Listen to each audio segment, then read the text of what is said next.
Одморете се малку од многуте активности и слушнете коментар за животот од доктор Харолд Сала. И затоа внимавајте грижливо како живеете. Ефесјани, 5 глава, 15 стих. Времето не доаѓа кај вас во часови или денови, па дури ни во минути. Тоа тече кај вас од страна на Бог, секунда по секунда. Како ситен песок низ прстите, секундите што се трошат се лизнуваат и на крајот се натрупуваат во минути и часови. Пред многу години апостол Павле дал упатства за живење кога рекол дека треба да живееме.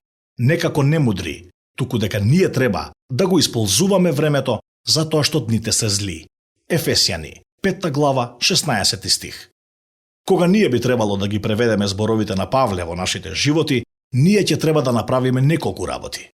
Еве неколку упатства за мудро користење на нашето време. Упатство број 1. Нагласете ја важноста на сегашноста.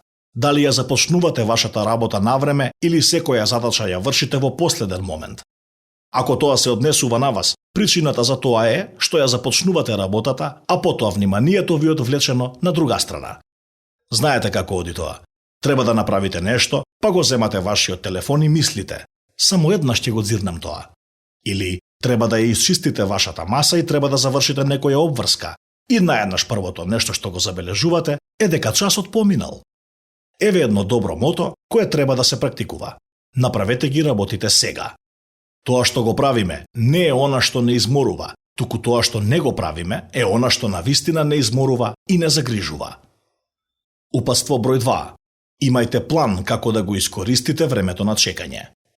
Аналитичарот од Универзитетот во Висконсин покажал дека просечното лице троши 3 години од својот живот само чекајќи.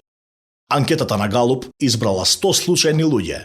Сите тие требале да чекаат за нешто во наредните неколку часа, но само 1 од 8 луѓе имале некаков план за користење на тоа време.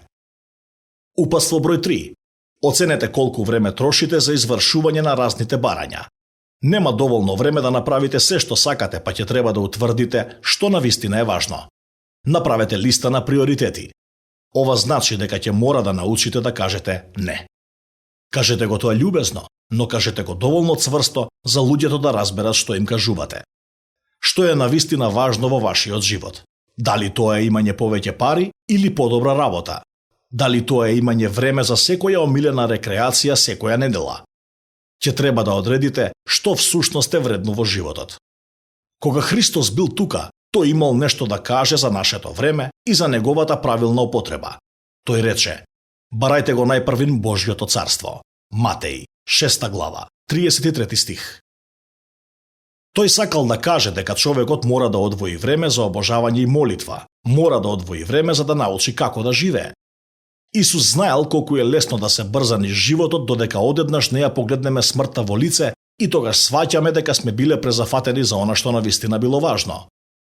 Упатство број 4. Одвојте време за она што навистина е важно. Ако сакате да бидете навистина успешни, мора да одвоите време за духовен живот. Обожавањето ни дава еден вид на рамнотежа, центрирање што го насочува нашиот фокус кон самиот Бог. Кога ќе го прескокнеме обожавањето, тоа е затоа што недоволно го вреднуваме нашиот однос со Бог. Отргнувањето на Бог од нашите животи не ни носи повеќе време. Тоа само не оградува од привилегијата да ја најдеме силата и сигурноста. Библијата ни кажува за еден човек кој бил неверојатно успешен. Парите не представувале проблем. Тој бил богат со недвижнини. Тој живеел само за она што можел да го спечали, но настапил денот кога неговите банкарски депозити биле замрзнати со смрт. За него Бог кажал: безумен човече, вечерва ќе ти ја побарам душата. Лука, 12 глава, 20 стих. Што е со вашиот живот? Кога би требало да се сретнете со Бог денес? Што би рекол тој за вашиот живот?